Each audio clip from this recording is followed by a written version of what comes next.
për të shmangur kryesore, kryesisht virozën, viruset, është një diçka e thjeshtë që neve na duhet përsëri ta dimë. Rrugët e hyrjes janë hunda. Apo jo, hunda goja.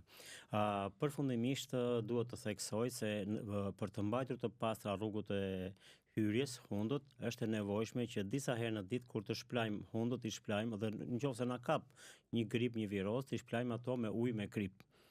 Të bëjmë siç kanë bërë të parët tanë më përpara që përdoshin edhe finjen dhe këto për shplarjet, por kjo është një diçka që na vjen në ndihmë gjithmonë neve disinfektojmë portat e hyrjes. Të tjerat vinë më vonë, pastaj mbrojtja tjetër. Kuptohet që në këtë rast ne duhet të kemi kujdes për arsye se jemi në kohë dimri dhe temperaturat për fat kanë pas luhatje, shumë herë kanë qenë të mira, shumë herë ato ndryshojnë me shpejtësi. Kemi edhe lagështin, shira, temperaturë. Tirana për shembull është një klimë lagësht dhe ndikohet shumë për viroza gripale. Prandaj në këtë rast theksojmë se është mirë që pjesa kryesore të rrim të veshur mirë. Një shall na duhet sezbën në mëngjes dhe në darkë të paktën, se ajo që na duket ne e pavlefshme, shumë e vlefshme se na mbron shumë.